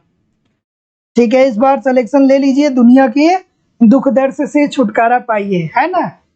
चलिए, तो स्वर्णिम युग की अवधारणा किसने दिया था? श्रीमती जॉन रॉबिन्सन ने दिया था, है ना? दिया था ना, बिल्कुल दिया था। ठीक है, तो जितने लोग भी डी बोल रहे हैं सभी लोग का उत्तर यहाँ पे बिल्कुल ठीक हो जाएगा। अभिष्ट समृद्धि दर बराबर होता है समृद्धि के प्राकृतिक दर के। सभी लोग का उत्तर यहाँ पे दोस्तों बिल्कुल ठीक है। तो द एक्युमुलेशन ऑफ कैपिटल में स्वर्णिम युग की अवधारणा श्रीमती जॉन रॉबिन्सन ने दिया था और उसमें उन्होंने स्वर्णिम युग की बात कही कि अगर जो अभिष्ट समृद्धि दर बराबर होगा समृद्धि की प्राकृतिक दर से तो ये स्वर्ण अवस्था होगी। अगले प्रश्न की तरफ मूव करेंगे कि क्रिटिकल न्यूनतम प्रयास के सिद्धांत का प्रतिपादक कौन है? ठीक है, चलिए इस प्रश्न का उत्तर करिए कि क्रिटिकल न्यूनतम प्रयास के सिद्धांत का प्रतिपादन कौन है? चलिए, क्या उत्तर होगा भाई? बिल्कुल ठीक है। अब कुछ लोग कहेंगे कि सर जी हम तो क्रांतिक न्यूनतम प्रयास पढ़े थे और ये पता नहीं क्रिटिकल कैसे पूछ दिया। भाई उसी की बात कर रहे हैं। ठीक है, अमूमन यही प्रश्न पूछता है कि क्रांतिक न्यूनतम प्रयास सिद्धांत किसने दिया था, उसी क्रांतिक को यहाँ पे क्रिटिकल कर दिया है। ठीक है, तो इस बात को समझिएगा। ठीक है, तो क्या उत्तर हो जाएगा? बिल्कुल ठीक है। तो जितने लोग भी क्या बोल रहे हैं भाई, जितने लोग भी लेवेंस्टीन की बात बोल रहे हैं सभी लोग का उत्तर यहाँ पे बिल्कुल ठीक हो जाएगा। Levenshtein, this is the right answer हो जाएगा कि क्रिटिकल न्यूनतम प्रयास सिद्धांत जो दिया था वो लेवेंस्टाइन ने दिया था और उन्होंने ये कहा था कि अल्प विकसित देशों में लोगों की जो प्रति व्यक्ति आय होती है वो बहुत कम होती है। इससे उनके निवेश पावर में क्या होता है कि उनकी निवेश पावर बहुत कम होती है। तो इसलिए राज्य को या सरकार को ये करना चाहिए कि अर्थव्यवस्था में न्यूनतम अमाउंट डालना चाहिए जिससे कि लोगों के निवेश पावर में वृद्धि आ सके और मांग व पूर्ति क्या हो सके, क्रियाशील हो सके। अगला प्रश्न ये रहा कि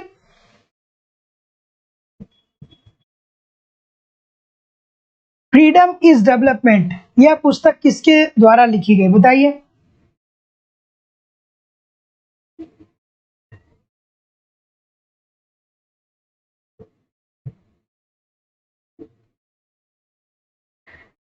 फ्रीडम इज डेवलपमेंट यह पुस्तक किसके द्वारा लिखी गई बताइए? फ्रीडम इज डेवलपमेंट पुस्तक किसके द्वारा लिखा गया, चलिए बताइए। तो आपसे नंबर बी की तरफ बहुत सारे लोग जा रहे हैं। क्यों बी की तरफ जा रहे हैं भाई? बी में ऐसा क्या है? बी की तरफ जा रहे हैं तो बहुत अच्छा जा रहे हैं ना। अमर्त्य कुमार सेन जी ने लिखा था फ्रीडम इज डेवलपमेंट। ठीक है, तो क्या स्वतंत्रता ही क्या है? विकास है। ठीक है, अगला प्रश्न, असंतुलित समृद्धि व्यूह रचना किसके द्वारा अपनाई गई? देखिए, एक तो होता है भैया संतुलित समृद्धि और दूसरा होता है असंतुलित समृद्धि। ठीक है, तो संतुलित समृद्धि में क्या होता है कि अगर जो ए बी सी डी ये चार क्षेत्र हैं तो चारों क्षेत्रों में आप क्या करिए, समान रूप से निवेश करिए, चारों क्षेत्रों को आगे बढ़ाइए। लेकिन वही जो असंतुलित समृद्धि होता है इसमें क्या होता है, ए बी सी डी अगर जो चार क्षेत्र हैं और बी और ए और डी में अत्यधिक लाभ मिलने के चांसेज हैं तो ए और डी में क्या करिए, पहले निवेश भारी मात्रा में करिए, बी सी को छोड़ दीजिए और उसके बाद जब ए डी में आप भारी मात्रा में निवेश करेंगे जब यहाँ पे लाभ होगा तब जाके आप बी सी में आके निवेश कर दीजिए। तो इससे क्या होगा कि ये क्षेत्र भी क्रियाशील हो जाएगा। ठीक है, तो असंतुलित समृद्धि की बात हो रही है तो ऑप्शन नंबर क्या हो जाएगा दोस्तों? तो जैसा कि मैं देख पा रहा हूँ कि सी की तरफ जा रहे हैं, बिल्कुल ठीक जा रहे हैं कि असंतुलित समृद्धि व्यूह रचना किसके द्वारा अपनाई गई? तो ये हर्समैन के द्वारा अपनाई गई। कहा गया कि अर्थव्यवस्था के सभी क्षेत्रों में एक साथ आप विनिवेश मत करिए, आप क्या करिए कि उन क्षेत्रों को चुनिए जिन क्षेत्रों में निवेश करके लाभ अत्यधिक पाया जा सकता है, वहां पे आप निवेश करिए, उसके बाद उससे जब लाभ प्राप्त करते हैं तो अन्य क्षेत्रों में निवेश करिए। तो ये हर्समैन का कहना था। और रैगनर, नर्स, लेवेंस्टीन और रोडान जो थे ये संतुलित विकास की बात करते हैं। ये कहते हैं कि अर्थव्यवस्था के सभी क्षेत्रों में समान रूप से हम क्या करेंगे, निवेश करेंगे। अगला, सूची 1 को सूची 2 के साथ सुमेलित करिए। चलिए भाई, सूची 1 को सूची 2 के साथ सुमेलित करिए। सूची 1 को सूची 2 के साथ आपको सुमेलित करना है। क्या उत्तर होगा भाई?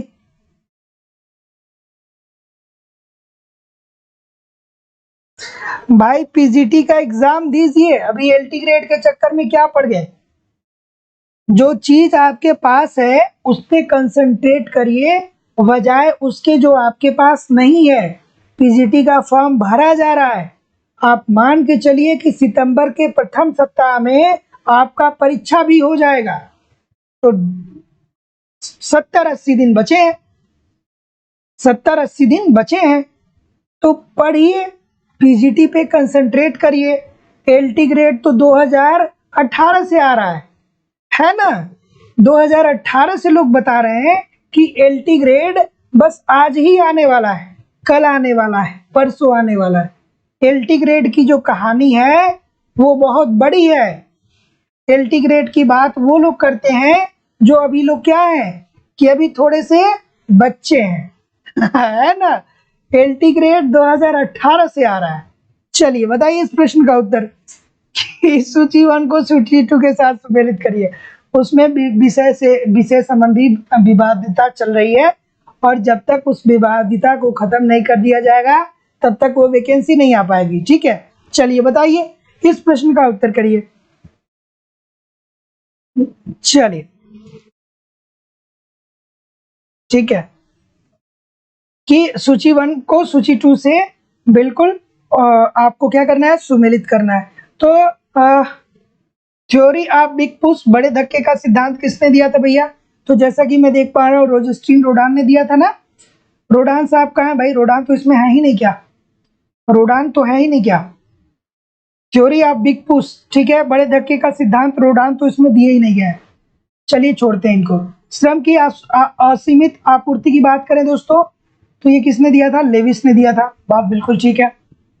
समृद्धि के इंजन के रूप में व्यापार, ये किसने बोला था भाई? समृद्धि के इंजन के रूप में व्यापार की बात करें तो ये एमरी ने बोला था। ठीक है, उसके बाद दोस्तों बात करें किसकी? आर्थिक समृद्धि की अवधारणा की बात करें दोस्तों, तो ये किसने दिया था? कुजनेटस ने दिया था। बिग पुश थ्योरी, ये रोजेस्टीन रोडान होना चाहिए था ना, शायद इसमें ऐसा इसको देना चाहिए था कि कौन सा सुमेलित नहीं है, तब ऑप्शन नंबर ए हो जाता। ठीक है, चलिए अगला प्रश्न कि रॉल प्रेविस का तर्क किस पर व्यापार चक्रों के प्रभाव से संबंधित है? चलिए ठीक है,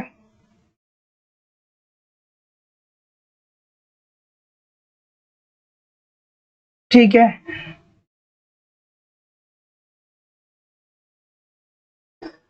चलिए भाई समझ गए, आप लोग समझदार हैं। ठीक है, चलिए बताइए इस प्रश्न का उत्तर। रॉल प्रेविस का तर्क किस पर व्यापार चक्रों के प्रभाव से संबंधित है? तो क्या उत्तर हो जाएगा भाई? व्यापार की शर्त, बिल्कुल ठीक है।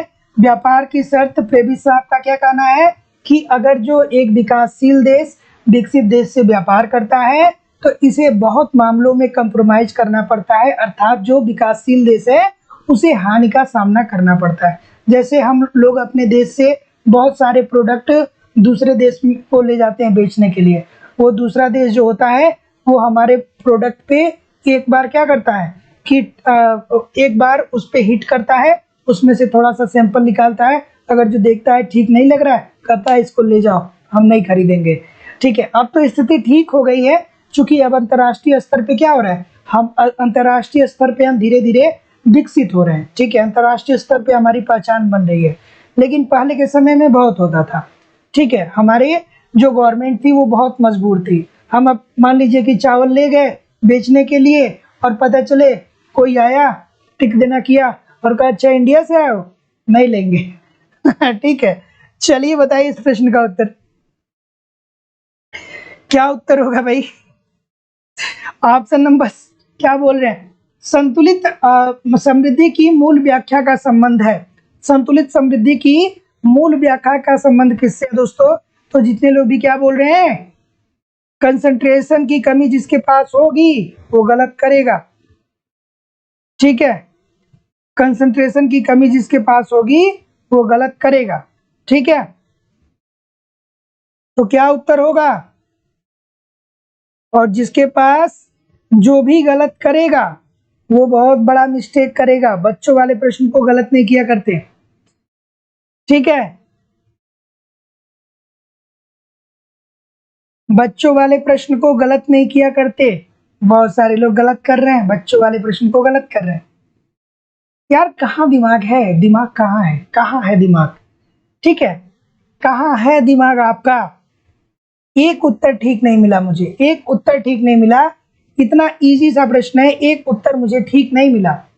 यार कितनी बार मैं बोला हूं, अब बबीता जी का उत्तर ठीक आ रहा है, अब बबीता जी का उत्तर ठीक आ रहा है।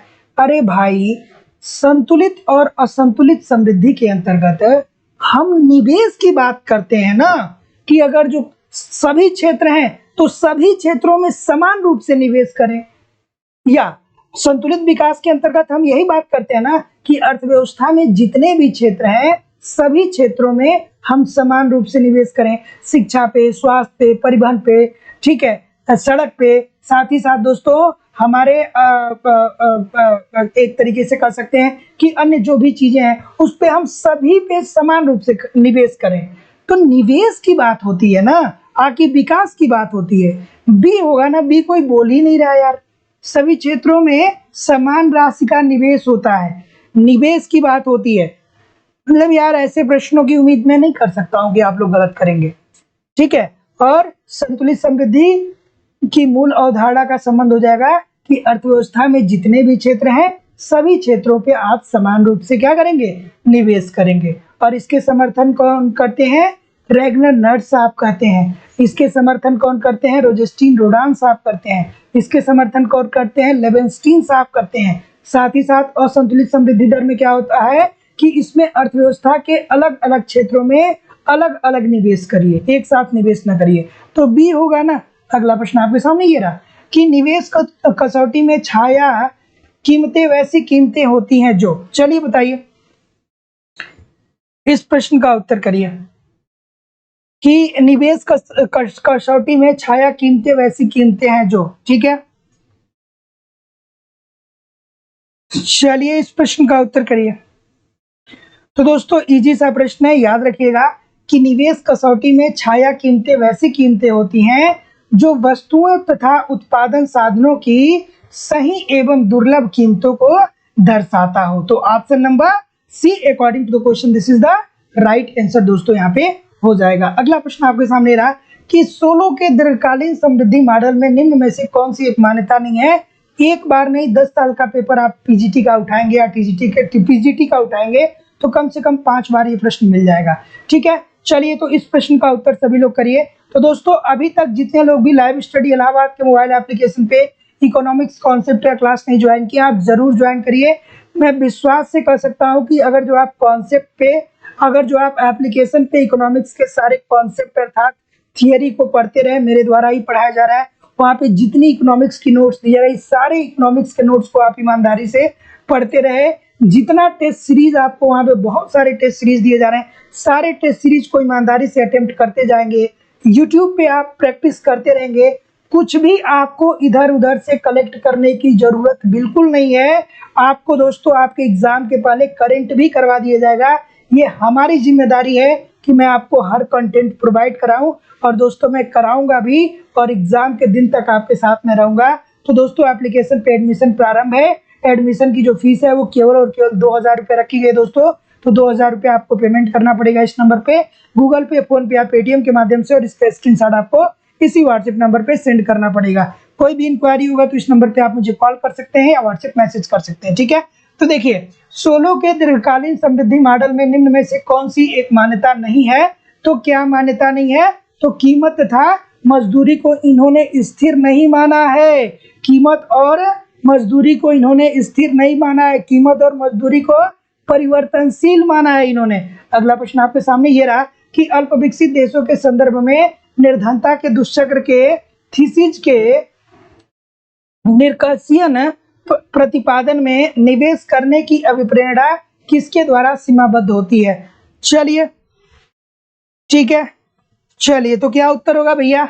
अरे ठीक है यार, आज 9 o'clock हो गया, थोड़ा सा हम लोग जल्दी से आगे बढ़ेंगे, ठीक है, 9 ओ क्लॉक हो चुका है और पॉलिटी वाली क्लास आप लोग की प्रारंभ होने वाली है, तो थोड़ा सा हम जल्दी आगे बढ़ेंगे। तो जितने लोग भी बचतों का अभाव बोल रहे हैं, सभी लोग का उत्तर यहाँ दोस्तों बिल्कुल ठीक हो जाएगा, ऑप्शन नंबर ए।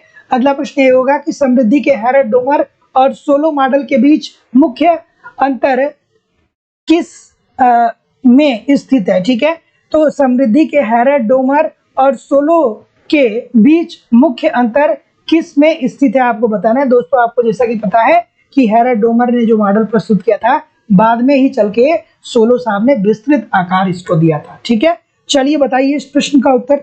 मतलब सेम मॉडल नहीं है, अलग अलग है, ये मत सोचिए कि सर जी तो सेम बता दिए। ठीक है, चलिए अगला प्रश्न ये रहा, तो क्या उत्तर हो जाएगा, ऑप्शन नंबर ए हो जाएगा ना। तो जितने लोग भी ए बोल रहे हैं सभी लोग का उत्तर बिल्कुल ठीक है कि श्रम और पूंजी के बीच प्रतिस्थापनीयता का। आज समय बहुत जल्दी गुजर गया, पता नहीं चला। चलिए अगला प्रश्न रहा कि मार्क्स के अनुसार पूंजी के सावयव संयोजन में वृद्धि इनमें से किसकी ओर अग्रसर करता है। चलिए बताइए। ठीक है,